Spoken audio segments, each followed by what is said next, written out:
స్తుతి ఘనత మహిమ మన ప్రభు అయినటువంటి యేసు క్రీస్తుకు మాత్రమే చెల్లునుగాక.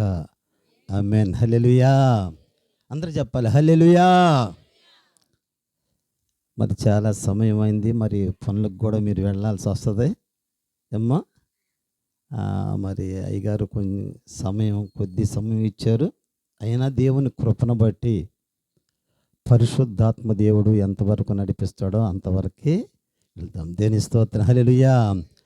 ఒంటరిగా పోరాడుతున్నారు ఈ చావలి గ్రామంలో దైవజనులు. మరి అయ్యగారు ఎంతగానో ఆత్మల కోసం భారం కలిగి ఈ రీతిగా ప్రతి నెల మరి కూడిక ఏర్పాటు చేసి దైవజనుల్ని పిలిపించుకొని మా గ్రామంలో అందరూ రక్షించబడాలి, ఎవరు నశించకూడదు. మరి అమ్మగారి విషయంలో తల్లిగారు ప్రభువుని నమ్ముకొని మరి పరలోకానికి వాసులై వెళ్ళిపోయింది. ఆ తల్లిగారిని మా చేతుల ద్వారానే మేము పంపించి ఉన్నాం. దేవుని స్తోత్రం. హల్లెలూయా. ఒంటరిగా ప్రత్యేకంగా పిలుపు అయ్యగారు ఒంటరిగా పోరాడుతున్నారు. అయితే తనకు మరి సగటుగా నా ప్రభు దావీదు గారిని కూడా ఏర్పాటు చేశాడు. దేవుని స్తోత్రం. హల్లెలూయా. అన్నాడు పౌలు శీలలు ఒక పట్టణానికి వెళ్ళి మరి వాక్యము బోధిస్తూ ఉన్నప్పుడు, అనేకమైనటువంటి అద్భుతమైన కార్యాలు జరుగుతూ ఉన్నప్పుడు ఆ పట్టణంలో ఉన్నటువంటి వారు అంటున్నారు కదా,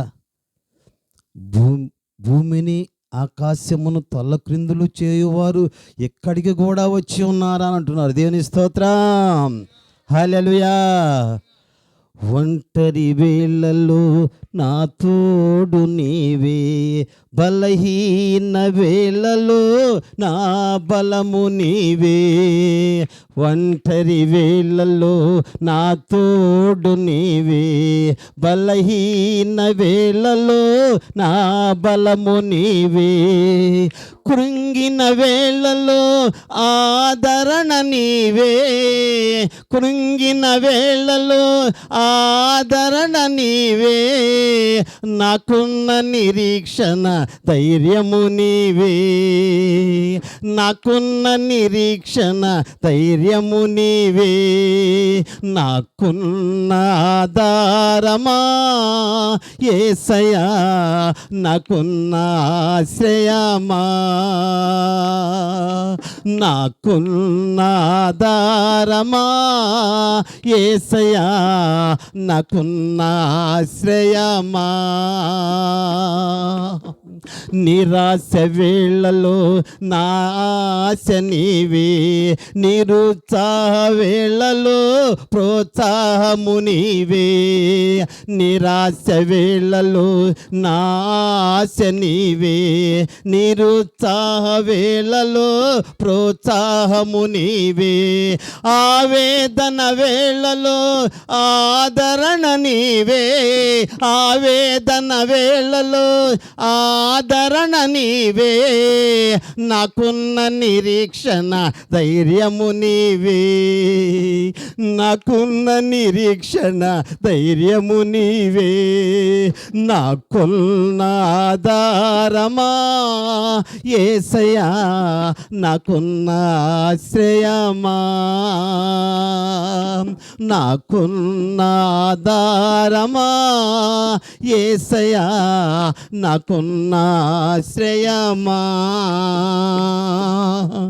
నాకున్న తోడు నీడా నీవే, నాకున్న తోడు నీడా నీవే.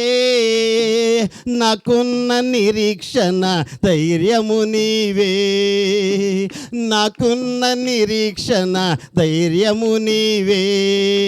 నాకున్న ఆధారమా యేసయ్యా, నాకున్న ఆశ్రయమా. పరిశుద్ధుడా నీకు వందనాలు తండ్రి. మహాపరిశుద్ధుడా, మహోన్నతుడా, మహాగణుడా, మహిమ కలిగినటువంటి రాజా, నీకు స్తోత్రాలు తండ్రి. ఈ రాత్రి కాల సమయమున నా ప్రభువా, నీ దాసులు మా ప్రియులు ఫిలిప్పై గారు ఏర్పాటు చేసినటువంటి ఈ కూటమిని బట్టి వందనాలు తండ్రి నా ప్రభువా. అయ్యా, తన బంధువుల్లో నా ప్రభువా, తన గ్రామంలో నా ప్రభువా, ఎవరు నశించుట ఇష్టం లేక నా ప్రభు ఈ రీతిగా దైవజనులు తీసుకొచ్చి సువార్తను ప్రకటిస్తున్న నీ దాసుని బట్టి వందనాలు తండ్రి నా ప్రభువా. అయ్యా, ఇంతవరకు నా ప్రభువా ఈ 2024వ సంవత్సరంలో అయ్యా ఈ 4వ తారీఖు నా ప్రభువా ఇంతవరకు నీ దాసుడు ద్వారా మాట్లాడిన మాటలు బట్టి వందనాలు తండ్రి నా ప్రభువా. యేసయ్యా, ఈ దోపకరణము కలిగి ఉంటే ఆ పరలోక రాజ్యానికి వారసులు అవుతారని అయ్యా నీ దాసు ద్వారా మాట్లాడావయ్యా. అయ్యా, ఇదిగో తండ్రి, అల్పుడినప్పుడు ఎందుకు పనికి రానటువంటి వాడిని అయ్యా, బలహీనటువంటి నన్ను బలపరచునా ప్రభువా. బలహీనతలో బలాన్ని చేకూర్చే దేవాది దేవుడు తండ్రి నా ప్రభువా. నీ బలాన్ని చేకూర్చి నీ ఆత్మతో నింపి అయ్యా ఇదిగో నేను నిలబడుచుండగా నా ద్వారా కొద్ది మాటలు నా ప్రభు నీవే మాతో మాట్లాడి మమ్మల్ని బలపరచుమని యేసు పరిశుద్ధ నామమున వేడుకొంచున్నాము తండ్రి. ఆమేన్. హల్లెలూయా, హల్లెలూయా. దేవుని నామమునకు స్తోత్రములు కలుగును గాక. నేను కొద్ది సమయమే దేవుని వాక్యాన్ని మరి ప్రకటించాలని ఆలోచన కలిగినాం. ప్రస్తుతానికి మరి పరిశుద్ధమైనటువంటి గ్రంథంలో నుంచి ఒక మాట మనం చూద్దాము. ఆ మాటను బట్టి మనం అందరూ చాలా జాగ్రత్తగా వింటే పరిశుద్ధాత్మ దేవుడు మన కుటుంబాల్లో అద్భుతమైన కార్యాలు చేస్తాడు, మన సంఘాల్లో అద్భుతమైన కార్యాలు చేస్తాడు, మన గ్రామంలో అద్భుతమైన కార్యాలు చేస్తాడు. ఈ గ్రామం కోసం, ఈ చావలి గ్రామం కోసం ఎంత ప్రార్థిస్తున్నామో అది మాకు తెలుసు, దేవునికి తెలుసు. అయ్యగారు మరి ఈ రీతిగా పాంప్లెట్స్ చేసి మా పేర్లు వేసుకొచ్చి తీసుకొచ్చినప్పుడు అయ్యా అప్పటి నుంచి ఇప్పటి వరకు ప్రార్థన చేస్తూనే ఉన్నా. దేవుని స్తోత్రం. మంచి వాతావరణం. మేము వచ్చేటప్పుడు చినుకులు పడుతున్నాయి. మేము వచ్చేటప్పుడు ఆ డ్రైవర్ అన్న అయ్యగారు చినుకులు పడుతుంది ఎట్లా అంటే ప్రభు చూసుకుంటారు. దేవుని స్తోత్రం. మంచిగా ఉంది వాతావరణం.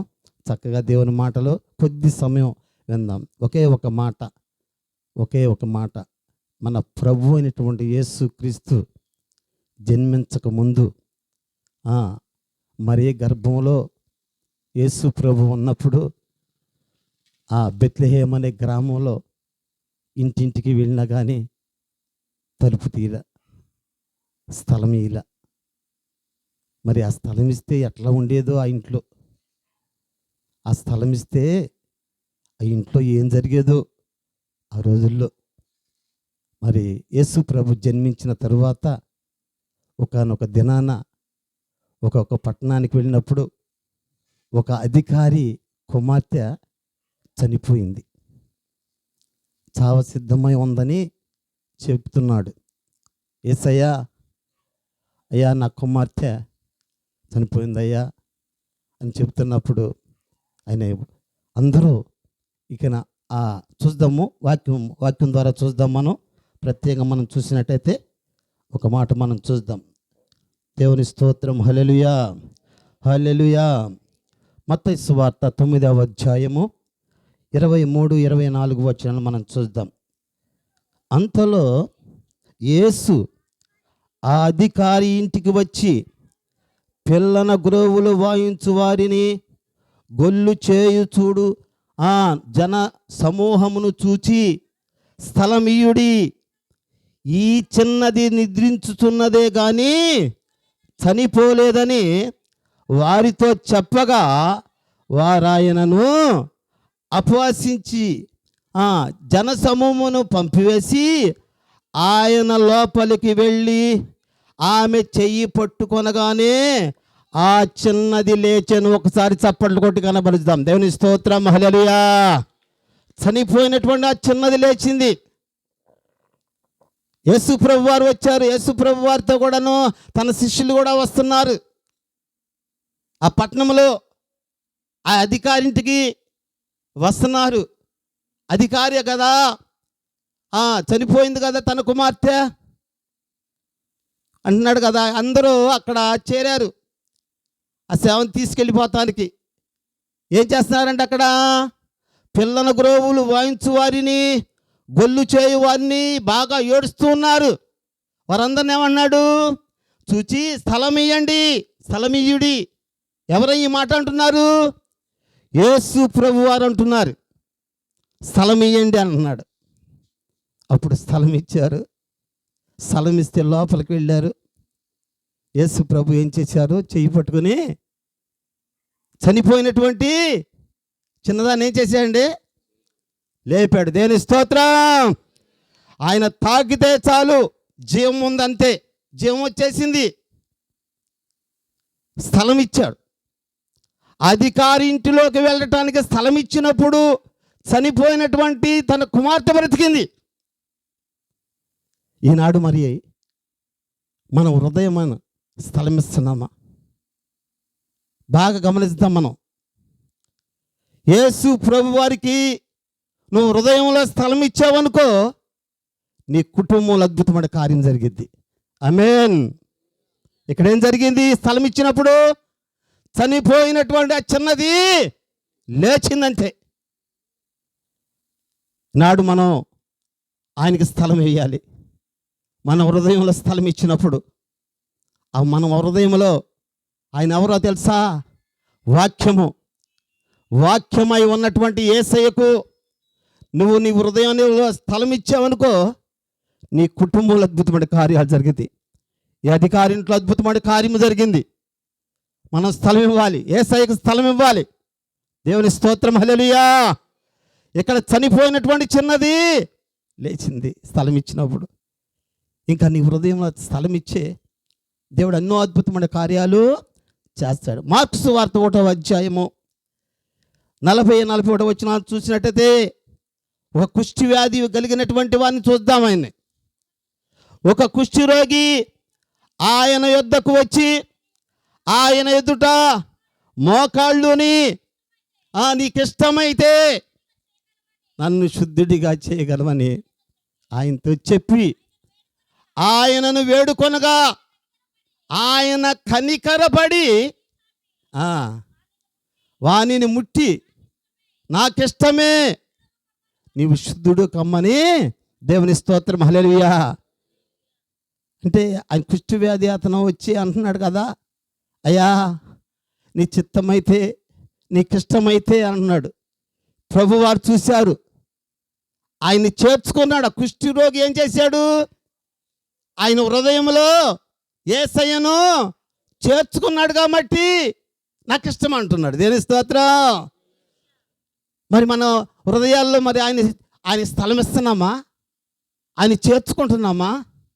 ఎవరైనా సరే మన హృదయాల్లో ఆయన్ని చేర్చుకున్నట్లయితే, మన హృదయాల్లో ఆయనకి స్థలం ఇచ్చినట్లయితే గొప్ప కార్యము జరుగుతుంది. నీకున్న వ్యాధి పోతుంది. ఆ కుష్ఠరోగికి ఏమైపోయింది? వ్యాధి పోయింది అంతే. నాకిష్టమే, నీవు శుద్ధుడు కమ్మన్నాడు అంతే. నిజముగా ప్రేమైనటువంటి దేవుని బిడ్డలారా, ఈ రాత్రి కాల సమయంలో ఆయనకి స్థలం ఇస్తాం. ఆయనకి స్థలం ఇచ్చినట్టయితే మనకున్నటువంటి శరీర బలహీనతలు పారిపోతాయి. దేవుని స్తోత్రం. హల్లెలూయా. ఆయన వాక్యం మన హృదయంలో ఉండాలి. నీ వాక్యము నా పాదములకు దీపం అన్నాడు. ఆ రీతిగా ఆయన వాక్యము మన హృదయంలో ఉంటే మనల్ని నడిపిస్తూ ఉంటుంది అన్నమాట. దేవుని స్తోత్రం. హల్లెలూయా. నిజముగా ఎలాంటి రోగి అయినా, కుష్ఠరోగే కాదు, ఎలాంటి బలహీనత అయినా కానీ ఆయనకు స్థలం ఇస్తే, ఆయన్ను హృదయంలో చేర్చుకున్నట్లయితే నీకున్న బలహీనత మొట్టుమాయమైపోద్ది అన్నమాట. దేవుని స్తోత్రం. హల్లెలూయా. బలహీనతలో బలాన్ని చేకూర్చే దేవుడు మన ప్రభు అయినటువంటి యేసు క్రీస్తు వారి. దేవుని స్తోత్రం. హల్లెలూయా. అలాగే మనం చూసినట్టయితే 2వ రాజుల గ్రంథము 5వ అధ్యాయం 14వ వచనంలో ఒక వ్యక్తిని మనం చూద్దాం. అతనికి కూడాను కుష్టే. ఇక్కడ కుష్టి వ్యాధి కలిగినటువంటి ఆయనే, ఇక్కడ కూడా కుష్టి వ్యాధి కలిగినటువంటి ఆయనే. అతడు పోయి దైవజనుడు చెప్పినట్లు యోర్దాను నదిలో 7 మారులు మునగగా అతని దేహము పసిపిల్ల దేహము వలెనై అతడు శుద్ధుడు ఆయన. దేవుని స్తోత్రం. హల్లెలూయా. చప్పట్లు కూడా దేవుని కనపరుస్తాం. నిజముగా నయమానుకి కుష్ఠరోగి ఆ రాజు నయమానికి కుష్ఠరోగి పోవాలంటే అక్కడ చేసిప్పాడు అనమాట.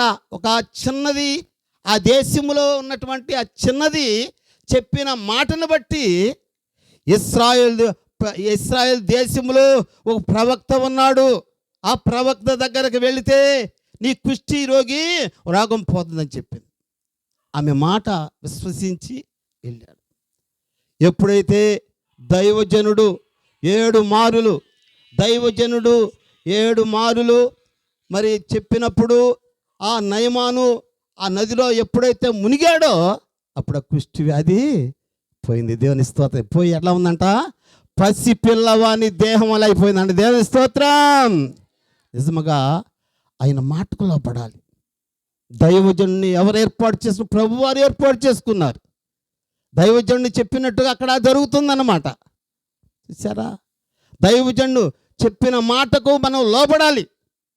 వాక్యాన్ని మనం చేర్చుకోవాలి. హృదయంలో చేర్చుకున్నప్పుడు దేవుడు అద్భుతమైన కార్యాలు నిజంగా ప్రేమటువంటి దేవుని బిడలరా, ఆనాడు మన ప్రభుని యేసు క్రీస్తు వారిని ఎప్పుడైతే ఇంటిలోకి చేర్చుకున్నారో ఆనాడు అధికారి కుమార్తె చనిపోయినటువంటి ఆ కుమార్తె లేచింది.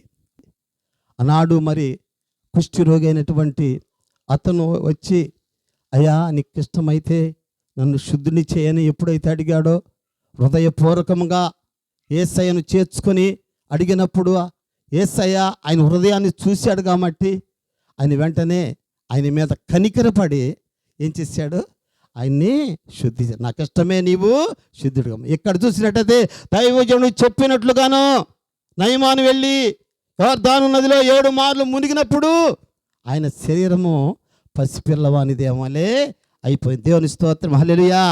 మరి ఒకరిని మనం చూద్దాం. లోకాసు వార్త 19వ అధ్యాయము 6వ వచనం మనం చూసినట్టయితే, అతడు త్వరగా దిగి సంతోషముతో ఆయన్ను చేర్చుకొని. దేవుని స్తోత్రం. హల్లెలూయా. పాపి అయినటువంటి జక్కయ్య విషయంలో ఇక్కడ రాయబడింది. ఎలా చేశాడంట, ఆయన త్వరగా దిగి, చెట్టు మీద నుంచి త్వరగా దిగి ఆయన చేర్చుకున్నాడు. ఆయన ఇంటిలోకి చేర్చుకున్నాడు. మనం చేర్చుకుంటున్నామా? ఈ హృదయం అనే తలుపు తడుతున్నాడంటే, నా కుమారుడా, నా కుమార్తె, ఇదిగో తలుపు తీ, నీ హృదయంలోకి నేను వస్తా. నువ్వు తీసావనుకో నేను వస్తా. నేను వచ్చాననుకో నీలో అద్భుతమైన కార్యం జరిగిద్ది, నీ కుటుంబంలో అద్భుతమైన కార్యం జరిగిద్ది. రాత్రి కాల సమయంలో మనం తలుపులు తీస్తున్నామా? ఒకసారి మనం ప్రశ్నించుకుందాం. ప్రభువా, ఈ రాత్రి కాల సమయంలో నీ మాటలు వింటున్నటువంటి మేము ఇంతవరకు తలుపులు తీయలేదు, కానీ తలుపులు తీసి మళ్ళీ వేస్తూ మళ్ళీ నేను బయటికి పంపించుంటున్నావు. కానీ ఇప్పుడైతే నా ప్రభువా తలుపు తీసి నిన్ను నా హృదయంలో భద్రపరుచుకుంటానయ్యా అంటే దేవుడు తప్పక నీ కుటుంబంలో అద్భుతమైన కార్యాలు. అతడు ఏం చేశాడంట, త్వరగా దిగి ఆయన్ని చేర్చుకున్నాడు జక్కయ్య. ఎందుకంటే కొద్ది మాటల్లో ఈ రీతిగా చెబుతుంటే త్వరితంగా మరి సమయం ఇచ్చినటువంటి ఆ సమయంలో ముగిద్దామని చెప్పేస్తున్నాను. దేవుని స్తోత్రం. హల్లెలూయా. జక్కయ్య ఇంటికి ఏమొచ్చింది? రక్షణ వచ్చింది. దేవుని స్తోత్రం. హల్లెలూయా. యేసయ్య ఇంటికి వచ్చాడు కాబట్టి ఆ ఇంటిలో అందరికి రక్షణ వచ్చింది. యెహోషువ అంటున్నాడు, ఎవరు సేవించినా సేవించకపోయినా నేనును నా ఇంటి వారును యెహోవాను సేవిస్తాను. ఆ రీతిగా మరి జక్కయ్య అందరూ ఏమనుకున్నా కానీ ఆయన్ని చేర్చుకున్నాడు. అంతే. ఇంట్లోకి ఎప్పుడైతే చేర్చుకున్నాడో ఆ ఇంటికి ఏమొచ్చింది? రక్షణ వచ్చింది. దేవుని స్తోత్రం. హల్లెలూయా. రక్షణ యేసునొద్దనున్నది, నిర్లక్ష్యము నీ యొద్దనున్నది. రక్షణ యేసునొద్దనున్నది, నిర్లక్ష్యము నీ యొద్దనున్నది. ఇదే అనుకూలమైన సమయము,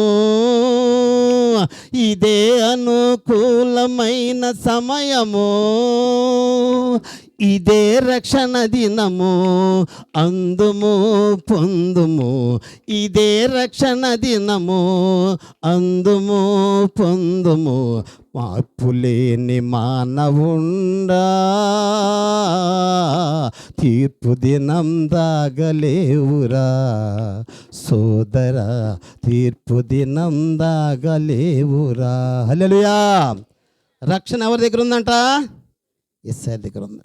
యేసయ్యని చేర్చుకుంటే రక్షణ ఉంటుంది. యేసయ్యని చేర్చుకుంటే నీ వ్యాధి పోతుంది.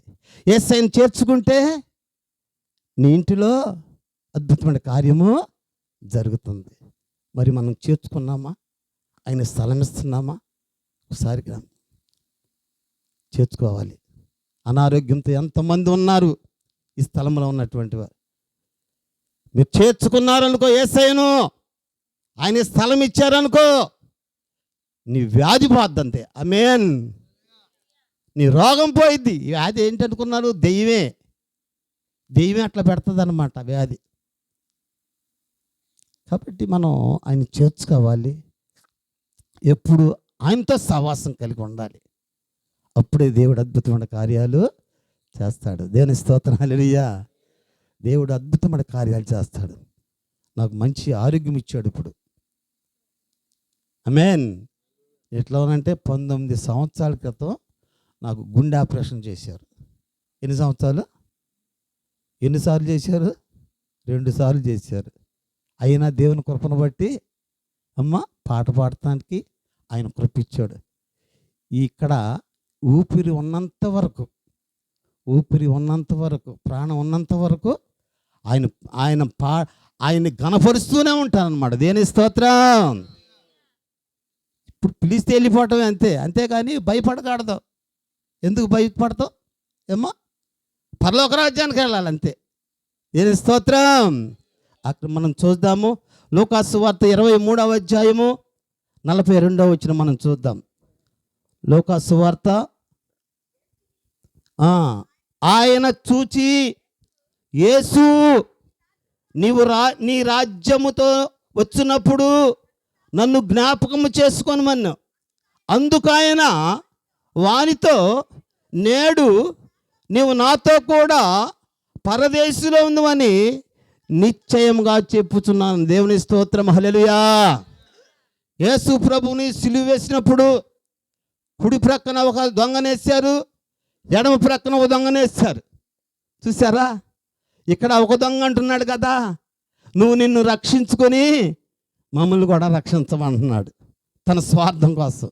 ఇంకొక దొంగ అంటున్నాడు తెలుసా, అయ్యా నీవు నీ రాజ్యంతో వచ్చినప్పుడు, వచ్చినప్పుడు నన్ను జ్ఞాపకం చేసుకోమన్నాడు.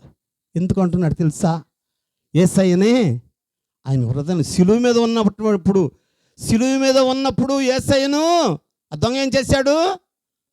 హృదయంలో చేర్చుకున్నాడు. అందుకే పశ్చాత్తాపం, యేసు నీ రాజ్యంతో వచ్చినప్పుడు నన్ను జ్ఞాపకం చేసుకోయ్యా అని కేకలేస్తుంది. నిజమే, మన హృదయాన్ని పగలగొట్టేది ఆయనే.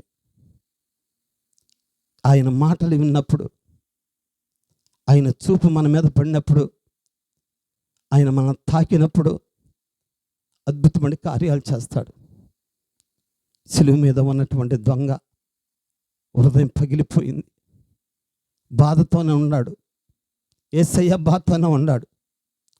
యేసయ్య నీవు నీ రాజ్యంతో వచ్చేటప్పుడు నన్ను జ్ఞాపకం చేసుకోయ్యా అని పశ్చాత్తాపంతో ఉన్నప్పుడు యేసు ప్రభువారు నేను మాటండి, నేడు నీవు నాతో కూడా పరదేశంలో ఉందన్నాడు.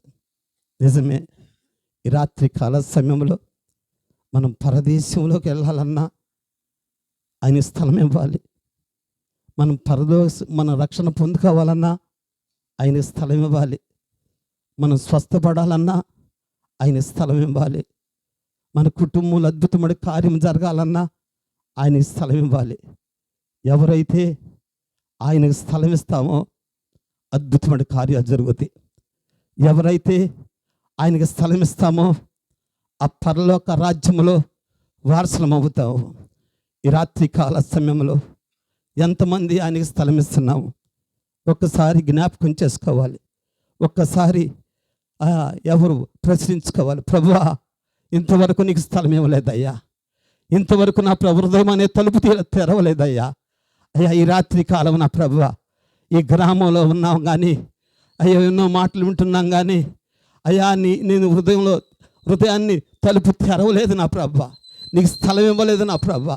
ఈ రాత్రి కాలం స్థలం ఇస్తానాయని మనం ప్రార్థనలో గడిపినట్లయితే ఈ రాత్రి కాలం అద్భుతమైన కార్యాలు చేస్తాడు. ఈ రాత్రి కాలమే అద్భుతమైన కార్యాలు చేస్తాడు. ఆ అధికారి ఇంటిలో చనిపోయినటువంటి కుమార్తె ఏ రీతిగా బ్రతికిందో, నీ ఇంటిలో కూడాను ఆత్మీయంగా చనిపోయినటువంటి వారు బ్రతుకుతారనమాట. నిజముగా ఆనాడు ఆత్మీయంగా శారీరకంగా చనిపోయినటువంటి కృష్టివాడు కూడాను నిజముగా ఆత్మీయంగా బ్రతుకుతాడు. ఈ రాత్రి కాల సమయంలో ఆ ప్రభువుని వారిని మనం జ్ఞాపకం చేసుకొని, ప్రభువా అయ్యా ఈ రాత్రి కాలం నన్ను జ్ఞాపకం చేసుకో అయ్యా. దొంగ అంటున్నాడు, అయ్యా యేసు నీవు నీ రాజ్యంతో వచ్చినప్పుడు నన్ను జ్ఞాపకం చేసుకోమని చెప్పినట్టుగా అయ్యా ఈ రాత్రి కాలం నన్ను జ్ఞాపకం చేసుకో అయ్యా. అయ్యా మా గ్రామాన్ని జ్ఞాపకం చేసుకో అయ్యా, మా కుటుంబాలను జ్ఞాపకం చేసుకో అయ్యా. దైవజనుడు ఫిలిప్పయ్య గారు ఎంతో ప్రయాసపడుతున్నాడు అయ్యా. అయ్యా వారిని జ్ఞాపకం చేసుకో, సంఘాన్ని జ్ఞాపకం చేసుకో అయ్యా, వచ్చిన దైవజనుని జ్ఞాపకం చేసుకో అయ్యా. అయ్యా ప్రయాసగా వృధా కాకూడదు నా ప్రభా, ఎంతో ప్రయాసపడుతున్నాడు తండ్రి నా ప్రభా. అయ్యా ఈ రాత్రి కాలం నా ప్రభా మమ్మల్ని దర్శించావయ్యా. మాకు అయ్యా నీకు స్థలం ఇవ్వమని హెచ్చరిక చేస్తున్నావయ్యా. ఈ రాత్రి కాలం నా ప్రభా ఈ మైకు శబ్దం ద్వారా అందరూ వినుచున్నారు. ఇంకా ఆయనకి స్థలం ఇవ్వకపోతే ఇవ్వటాన్ని నీ కృప దయచేయ్యా అని మనం ప్రార్థన చేసినట్టయితే దేవుడు తప్పక ఈ గ్రామాన్ని మారుస్తాడు. గ్రామంలో ఎవరు నశించకుండా అందరూ పరలోక రాజ్యానికి వారసులు అవుతారు. కాబట్టి ఆ రీతిగా మనం ప్రార్థన చేసుకుందాం. ఒక్కసారి ప్రార్థన చేసుకుందాం. పరిశుద్ధుడా నీకు వందనాలయ్యా, పరిశుద్ధాత్మదేవా నీకు వందనాలయ్యా. ఈ రాత్రి కాల సమయంలో నా ప్రభా అయ్యా ఈ స్థలాన్ని దర్శించావయ్యా, అయ్యా దైవజనులను దర్శించావయ్యా, కుటుంబాలను దర్శించావయ్యా, సంఘాలను దర్శించావయ్యా, గ్రామాన్ని దర్శించావయ్యా. ఈ రాత్రి కాల సమయంలో నా ప్రభువా నీ దాసుడు ప్రయాసపడుచుండగా నా ప్రభువా నీవు మమ్మల్ని తీసుకొచ్చిన ప్రభు నీవు అయ్యా నీవు మా ద్వారా మాట్లాడిన రీతిని బట్టి నీకు వందనాలు తండ్రి నా ప్రభువా.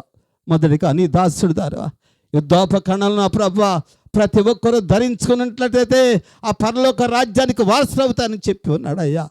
ఈ రాత్రి కాల సమయంలో నీ దాసుడు ద్వారా మాతో మాట్లాడేవయ్యా. అయ్యా నీకు స్థలం ఇచ్చినట్టయితే అయ్యా అద్భుతమైన కార్యాలు మా కుటుంబాల్లో జరుగుతాయి అని చెప్పావయ్యా. అయ్యా నీకు స్థలం ఇచ్చినట్టయితే ఆ పరలోక రాజ్యానికి వారసులు అవుతావు అని చెప్పావు తండ్రి. ఈ రాత్రి కాలం నా ప్రభ వచ్చినటువంటి వారందరినీ జ్ఞాపకం చేసుకో అయ్యా. అయ్యా దైవజనుని జ్ఞాపకం చేసుకో అయ్యా, దైవజనుల కుటుంబాలను జ్ఞాపకం చేసుకో అయ్యా.